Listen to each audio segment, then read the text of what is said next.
এখন পর্যন্ত জনাব বাংলাদেশের প্রধান উপদেষ্টা ডক্টর মোহাম্মদ ইউনূস যে উদ্দেশ্যে বা যে কৌশলে বিভিন্ন রাজনৈতিক দলের নেতৃবৃন্দকে ওনার সাথে আমেরিকায় নিউ ইয়র্কে নিয়ে গিয়েছেন জাতিসংঘের সাধারণ অধিবেশনে যোগদানের জন্য বাংলাদেশের প্রতিনিধি হিসেবে, তার এই কৌশল এবং তার এই উদ্দেশ্য সম্পূর্ণভাবে এখন পর্যন্ত সফল হয়েছেন। তিনি প্রথমত চেয়েছেন যে উনি যেহেতু একটি দেশে যাবেন, ওনার লোক জনসংখ্যা দেখানোর দরকার, ওনার শুভাকাঙ্ক্ষী। দ্বিতীয়ত দেখানো দরকার বা দ্বিতীয়ত যেটা দরকার হয়েছে সেটি হচ্ছে গিয়ে যে বাংলাদেশের যে আওয়ামী লীগ সরকার, যে সাবেক সরকার, তাদের যেই নেতাকর্মীরা বিভিন্ন দেশে সরকারের প্রতিনিধি এবং এনসিপিদের নেতা নেতৃবৃন্দকে অপদস্থ করছেন, অপমান করছেন, ডিম ছুড়ছেন, হাতাহাতি করছেন, তাদেরকে স্লোগান দিচ্ছেন তাদের বিরুদ্ধে, সেই বিষয়ে একটি শক্ত অবস্থান নেওয়া। তো এটাতেও তিনি শতভাগ সফল। ইতিমধ্যে বিএনপি এবং আওয়ামী লীগ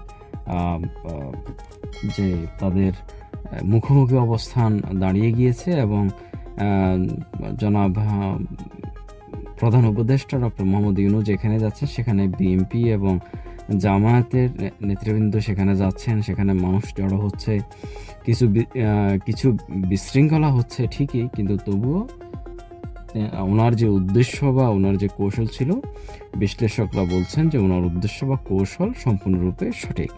অর্থাৎ ওনার নিরাপত্তায় উনি যে কৌশলটি নিয়েছেন, অনেকে বডিগার্ড বলেন, আমরা ঠিক বডিগার্ড বললাম না, যে ওনার নিরাপত্তার উদ্দেশ্যে যে কৌশল তিনি অবলম্বন করেছেন সেটি পুরোপুরি সফল হয়েছেন উনি।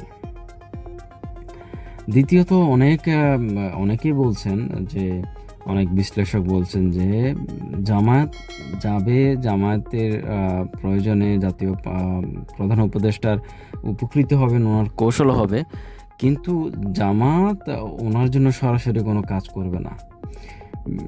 এখানে সম্পূর্ণ বিএনপি আমরা দেখতে পাচ্ছি যে বিএনপি নেতৃবৃন্দ মূলত আওয়ামী লীগের নেতৃবৃন্দ বা আওয়ামী লীগের নেতারা যারা বিশৃঙ্খলা করার বা এই করার, যে ডিম ছোড়ার বা উগ্রবাদী কথাবার্তা বলার অথবা আপনার অপমান অপদস্থ করে স্লোগান দেওয়া যে কাজগুলো করছেন, সেগুলো শুধুমাত্র বিএনপি নেতৃবৃন্দই সেগুলোর বিরুদ্ধে অবস্থান নিয়েছেন, হাতাহাতি করছেন, তাদেরকে বাধা দিচ্ছেন। অন্য কোনো রাজনৈতিক দলের নেতৃবৃন্দ বা নেতারা ওই দেশে সেভাবে কোনো কাজ করছে না। সেই রকম অবস্থানটি দেশে যত রকমের যত কিছু হচ্ছে, বিএনপির নেতাকর্মীরা সম্পূর্ণ ফ্রন্টে আছে।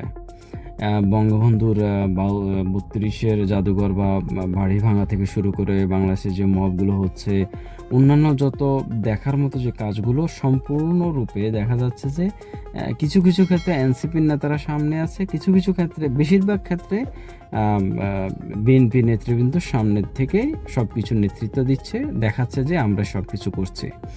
তো এই ক্ষেত্রে জামাতের সাথে বিএনপির যে কৌশল, সম্পূর্ণরূপে হেরে যাওয়া, অর্থাৎ এই কৌশলে জামাত সম্পূর্ণরূপে এগিয়ে, জামাতের বড় একটি অংশ এটার পক্ষে কাজ করছে, অর্থাৎ মবের পক্ষে অথবা ভাঙচুরের পক্ষে বিভিন্ন জায়গাতে কাজ করলেও জামাত সেটাকে হাইলাইট করছে না, জামাত সেটাকে ওনও করছে না। জামাত সে বিষয়ে কিছুই জানে না, জামাতের মতো আছে, শিবিরের মতো আছে। কিন্তু দেখা যাচ্ছে সম্পূর্ণরূপে যাদের বিরুদ্ধে যত এলিগেশন হচ্ছে সম্পূর্ণ হচ্ছে গিয়ে বিএনপির নেতৃবৃন্দ এবং বিএনপির নেতারা। তো বিশ্লেষকরা বলছেন যে এই বিষয়গুলোতে বিএনপি কনসার্ন করার, বিভিন্ন খোঁজখবরগুলো রাখার, এগুলো তদারকি করার এবং এগুলো বিএনপি বোঝার অনেক দরকার আছে যে বিএনপি মনে করছে রাজনৈতিক মাঠে যেহেতু হাতিয়ার আছে, তাদের হাতে লাঠি আছে বা অস্ত্র আছে, তারাই সব কিছু। কিন্তু যে মানসিক যে কৌশল, মেন্টালি যে কৌশল, ধৈর্যের যে কৌশল, সেই কৌশলে বিএনপি জামাতের কাছে সম্পূর্ণরূপে হেরে গেছে। বিশ্ববিদ্যালয়গুলোতে, প্রশাসনিক লাইনে, অর্থনৈতিক যে চাবিকাঠি, ব্যাংক ব্যালেন্স বা অন্যান্য বিষয়টাতে বিএনপি সম্পূর্ণরূপে হেরে গেছে।